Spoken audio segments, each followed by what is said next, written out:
Bu savolni menga kuniga bir nechta odam beradi. Bu hamma uchun qiziq tema hisoblanadi. Bu aynan o'zim uchun ham qiziq. Nima uchun ilgari bu haqda video olmaganman, o'zim hayronman. Barchangizga assalomu alaykum. Sizlar bilan sizni sog'lig'ingizni sizdanda ko'proq o'ylaydigan Bobur doktor. Bu tema aynan dori-darmonlar bilan bog'liq tema. Har kun menga doktor, nima uchun men buncha dori ichishim kerak? Ichim apteka bo'lib ketdi. Doktor, bu dorilar meni oshqozonimni og'rityapti. Doktor, bu dorilar meni buyraklarimga zarar keltirmaydimi? degan savol eng ko'p eshitadigan savollarimdan desam ham bo'laveradi. Nima uchun insulin olishim kerak? Nima uchun palonchi insulin olmaydi? Nima uchun shu insulinni olaveraman? Har bitta ichadigan narsam shunday zerikib ketganman. Dori-darmonlar bo'yicha savollar juda ham ko'p. Nimaga ilgari buni ko'p marta tushuntirishga harakat qilaman. Har bitta odamga maydalab yetkazishga harakat qilaman aynan shu mavzuni. Chunki bu haqiqatan ham dolzarb mavzu. Bu haqiqatan ham siz birinchi o'rinlarda bilishingiz kerak bo'lgan mavzu hisoblanadi. Nega ilgari bu haqda video olmaganman? O'zim hayronman. Demak, boshladik. Birinchi narsa gapni indallosidan boshlab qo'yay, ya'ni birinchi o'rinda esingizdan chiqarmang. Avvalambor har doim dori-darmonlarni mutaxassisdan so'rab ichishga odatlaning. Ya'ni sizga mutaxassis nima dori yozib bergan va qachon, qaysi paytda buyurgan, o'shanday qilib ichishga odatlaning. Agar u shuni yozmagan bo'lsa, qo'rqmasdan, uyalmasdan so'rang. So'rashga haqqingiz bor buni. Balki siz uni albatta bu dorilarni yozib berish uchun balki pulini to'lagansiz, balki bu dorilarni shunchaki sizga yozib berdimi, farqi yo'q. Xullas, buni oladigan bo'lsa, bu dorilarni vaqti bilan berishi shart hisoblanadi.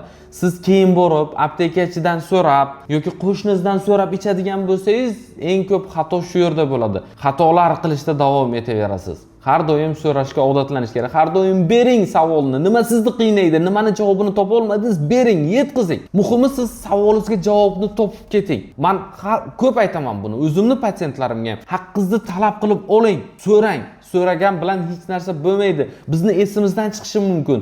Biz robot emasmiz. Qaysidir paytda esimizdan chiqadi, qaysidir paytda shoshilishimiz mumkin. Hamma doktor xuddi shunday. Balki u bir umrlik odati bo'lib qolgan, o'zi biladi, har doim ichib yuradi, shu uchun buni yozish shart emas deb o'ylashi mumkin. Ishoning, juda ko'pchilikda uchraydigan bitta xato bor. Hatto bizda odamlar insulinni olishni bilmaydi. To'g'risi. Insulinni qachon va qanday olishni bilmaydi. Meni eng ko'p nerv qildirtiradigan, eng ko'p asablar buzadigan narsa mana shu. Kechqurun sutkalik insulinni oladi, ya'ni oddiy xalq tilida aytadigan bo'lsak, sutlik insulinni oladi, bir narsa yeyishim kerak deydi. Nima uchun? Sabab nima? Nimaga yemoqchisan? Hammaga shunaqa o'rgatilgan. Qanaqa o'rgatilgan? Insulin oldingmi yeyishing kerak. Oy, birodarlar, sal biling, bilmasangiz so'rang. Eng qizig'i nima deydi? Siz doktorni har doim almashtirganingiz bilan hech qachon shuni vaqtini so'rab olmaysiz-da. U doktor ham siz qachondan beri insulin olasiz? 10 yildan beri insulin olaman. U ham o'ylashi mumkin, bu 10 yildan beri insulin oladi, insulinni ichiga kirib ketgan, insulinni olishni mendan ham yaxshi biladi deb o'ylashi mumkin. Chunki siz bilmasligingizda aytmagansiz. To'g'ri, u e'tibor bermagan bo'lishi mumkin, lekin u dori sizga kerakki, u bir kunda bir nechta bemor bilan ishlaydi, bir nechta odam bilan ishlaydi. Har qanaqa vaziyat bo'lishi mumkin. Siz sog'lig'ingiz uchun birinchi o'rinda o'zingiz javobgarsiz. Siz birinchi o'rinda o'zingizni aniqlashingiz kerak bu narsalarni. Shu uchun har doim so'rashga odatlaning. Keling, gapni insulindan boshladim va insulin bilan bir o'zi global temada, bunday oladigan bo'lsa, yana qo'shimchasiga dorilar, boshqa dorilar haqida qisqacha aytib ketaman. Ulgurmasam PDF qilib sizga yuklab berishga harakat qilaman. Lekin buni hozir aytmasam bo'lmaydi. Tema ochilganda yana hali bu uchun ham alohida videolar olarmiz.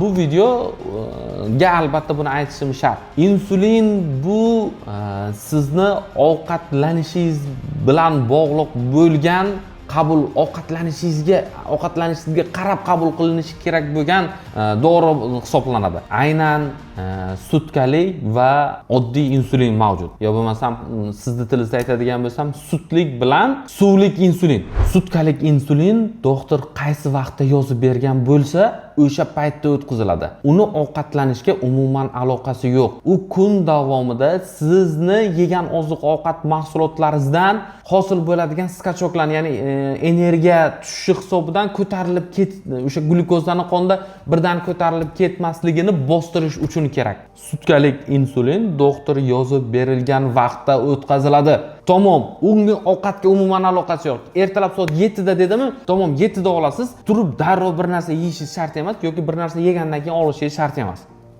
Buni vaqti aniq.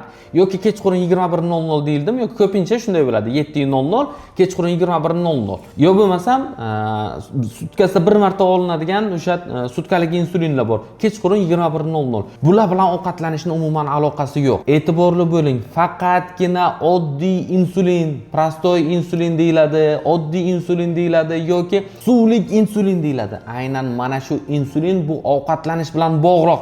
Actrapid, Apitra, Navarapid, shunga o'xshagan nomlar. Bularni barchasi yana esingizdan chiqarmang. Endi sizning qo'lingizda nima bor men bilmayman. Xullas, suvlik oddiy prostoy insulin. Bu yegan o'sha payt sizga buyurilgan bu o'sha ovqat yediz, mana shu ovqatni skachog'idan asrash uchun, ya'ni mana shu ovqatdan hosil bo'ladigan energiyani, ya'ni mana shu ovqatdan hosil bo'ladigan glyukozdan birdaniga qonda ko'tarilib ketib qolmasligi uchun bu.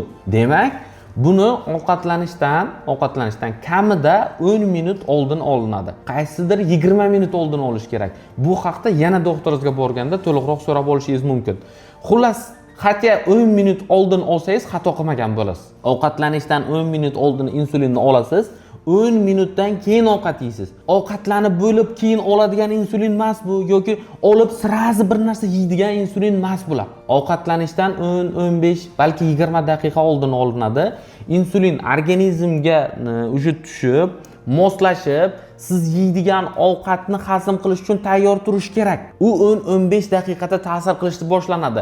Shunda siz yeyishni boshlagan ovqatingiz qonda tez ko'tarilib ketmasdan insulindan bu yoqdan ta'sirni boshlaydi-da-yu, o'sha me'yorda ushlanadi. Ya'ni ovqat yegandan keyin 20 bo'lib ketmaydi saxringiz. 10 bo'lmasdan o'sha sekin insulin ta'sir qilish boshlanib, me'yoriga, joyiga tushadi. Shuning uchun ham har doim kamida 10 minut oldin olasiz. Bo'lmasam yana to'liqroq doktoringizdan so'rab olasiz. Bu insulin bilan bog'liq qo'yda. Esingizdan chiqarmang hech qachon. Keyin aynan insulin oladigan bemorlar uchun qon bosimi uchun dori ichiladi. Ya'ni qon bosimini tushirish uchun dorilar ichiladi. Bu ko'proq bugungi kecha kunduzda bir martalik bo'ladi aksariyat holatda yoki 2 martalik bo'lishi farqi yo'q. Doktor sizga qanday buyurgan. Buni aynan o'sha insulin bilan bir paytda olmasangiz bo'ldi. Ya'ni bu yoqdan insulinni tiqdingiz, bu yoqdan o'sha qon bosimini tushiradigan dorini ichmasangiz bo'ldi. Orasida kamida 30-40 daqiqalik oraliq bo'lsa, o'sha yetarli. O'zi ko'pincha qon bosimi uchun buyuriladigan dori-darmonlar bu ovqatlanishga bog'liq bo'lmaydi. Bemalol siz uni kunni o'sha soat 9 dan soat 5-6 gacha bo'lgan davrda ichishingiz mumkin. Endi sizga qaysi paytda berilganiga qarab, masalan, qaysidir dorilar obeddan keyinga buyuriladi qon bosimi uchun, qaysilaridir kunni birinchi yarmida buyuriladi. Buni yana ham to'liqroq doktoringiz bilan maslahatlashgan holatda ichasiz. Men sizga prosta bir-biriga mos kelishini aytyapman. Shakarli diabetni davolash bu kompleks jarayon bo'lib, unda ovqatlanish tartibini tuzatish, muntazam tekshiruvlar va har bir bemorga individual yondashuv kerak bo'ladi. Muhimi, nafaqat qon shakarini pasaytirish, balki bu kasallik bilan yashashni o'rganish. Men sizlarni qanday qilib Garmonik Plus klinikamizda shakarli diabetni samarali davolash mumkinligi haqida gapirib bermoqchiman. Davolash jarayonida sizni quyidagilar kutmoqda: qon aylanishini yaxshilash va mushaklar tarangligini kamaytirish uchun massaj. Sizning individual ehtiyojlaringizga moslashtirilgan 3 martalik ovqatlanish, turli xil fizioterapiya protseduralari, sizga maxsus tayyorlangan individual davolash rejasi, holatingizni nazorat qilish uchun muntazam qon tahlillari, diabet bilan qanday yashashni o'rganish bo'yicha siz uchun konsultatsiyalar bo'lib o'tadi. Agarda sizga bizni klinikamizda davolanish qiziq bo'lsa, ushbu raqamlarga qo'ng'iroq qiling yoki izohlardagi havola orqali ro'yxatdan o'ting va bizni xodimlar sizga albatta aloqaga chiqishadi. Asosiy narsani mana shu yerda aytib ketay. Dorilardan hech qachon xafa bo'lmang. Hech qachon dorilarga nisbatan yomon emotsiyaga ega bo'lmang. Hech qachon dori jonimga tegdi demang. Xudoga shukr deng. aynan mana shu dori darmonlar bor ekan, siz mana shu hayotdasiz. Siz bizda oramizdasiz. Mana shu dorilar bor ekan, siz farzandlaringizni boshiga sog' salomat bo'lib o'tiribsiz. Mana shu dorilar bor ekan, siz qiynalmasdan yashayapsiz. Agar mana shu dorilar bo'lmaganda edi, endi ahvolingizni tasavvur qilib ko'ravering. Bir kun bitta masalan sizda qon bosimingiz bor. Bir kun ichmay ko'ringchi, nima bo'ladi? Demak, nima uchun sizga yordam berayotgan narsadan nolishingiz kerak? Tug'ilganingizdan beri ovqat yeysiz. Biror marta noliganmisiz? Shu ovqat yeyish jonimga tegdi. Shu ovqatni yeb oshqozonim chirib ketmasmikin? Shu ovqatni yeyvergandan oshqozonim bir nima bo'lmasa bo'ldi deb hech noliganmisiz? Yo'q, hech qachon nolimagansiz. Demak, bu dorilar ham sizning sog'lig'ingiz uchun berilgan. Bu dorini mana qanaqadir farmatsevtika kompaniyam yo'q ishlab chiqarib bersa, uni men sotib sizga pullasam. Buni to'g'ri tushuning. Birorta doktorda farmatsevtika kompaniyasi yo'q. Ikkinchi masala shu joyda yana bitta aytib ketsam agar, biz yozmaganmizmi qanaqadir dorini reklama qiladimi, boshqa qiladimi? Nimaga kerak uni olib ichish? Nima uchun biz yozmayapmiz? Sizga agar o'sha foyda beradigan bo'lsa, biz birinchilardan bo'lib yozib bermaymizmi? Nima biz sizning dushmaningizmi? Nima uchun bizni oldimizga kelasiz bo'lmasa? Bular oddiy haqiqatlar ozgina o'ylab ko'rsa bo'ladi-ku buni, birodarlar. Iltimos, sog'lig'ingizni bunaqa o'yin qilib tashamang. Endi balonchi hamsoyam aytdi, tugonchi qo'shnim aytdi, televizordan ko'rsatdi. U sizga to'g'ri kelmasligi mumkin. U umuman boshqa narsada bo'lishi mumkin. Endi saqringizni tushiradi desak, agar olib ichib ketavermaysiz-ku. Sizni doktoringiz bor o'zingizni, birodar. So'rang o'shandan. Bir joyingiz kamayib qolmaydi-ku. Sizga yozib bermadimi yoki demak u nima deydi u? Men alohida farmatsevtik kompaniyam da boshqa dori ishlab chiqariladi. U meni raqobatchimning kompaniyasida ishlab chiqariladigan emaski, men uni savdosiga ta'sir qilib qo'ysam. Agar o'sha sizga effekt beradigan bo'lsa, men o'zim bajonu dil yozib beraman. Chunki sizning sog'lig'ingizni yaxshi bo'lishi uchun dorilar buyuryapman. Sizning dushmaningiz emasman, birodar. Tushuning. Meni oldimga siz shifo istab kelasiz va men ham sizga shifo berish uchun harakat qilaman. Agar sizning sog'lig'ingiz yaxshi bo'lsa, meni yuzim yorug' bo'ladi. Meni nima deydi?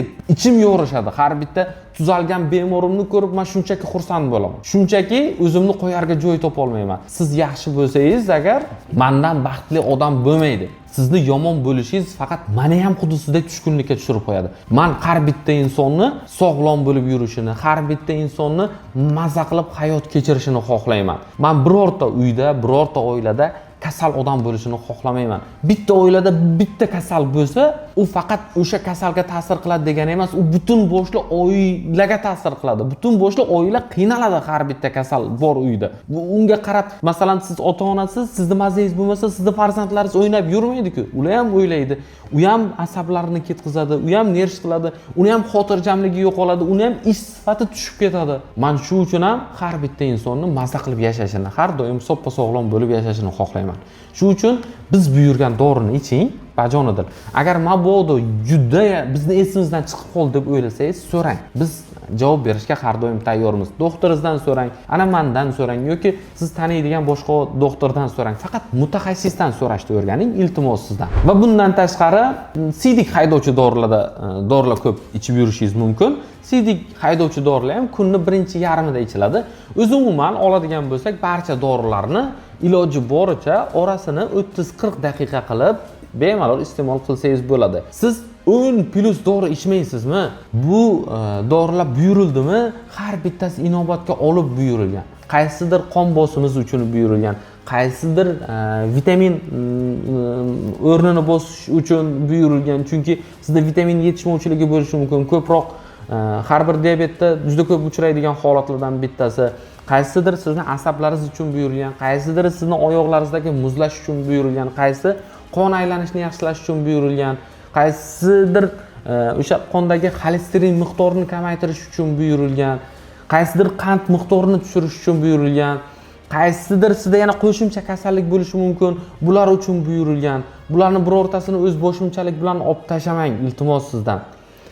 Kommentlarda yozib qoldiring yo bo'lmasam, agar qaysidir jihati tushunarsiz bo'lsa, men bilmayman hozir sizni bu dorilar haqida qanchalik ma'lumotga ega ekanligingizni. Men o'zim shunchaki eng ko'p tushadigan savollardan xulosa qilgan holatda bu videoni chiqardim.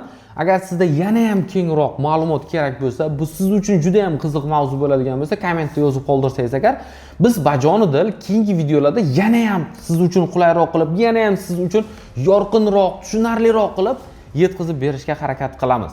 Harakat qilaman PDF qilib qoldirishga va siz o'zingiz uchun eng shuni xatga xulosa qilib olishingizni o'zi yetarli bo'ladi. Barchangizga sog'lik va salomatlik tilagan holda siz bilan keyingi videoda ko'rishguncha deb qolaman.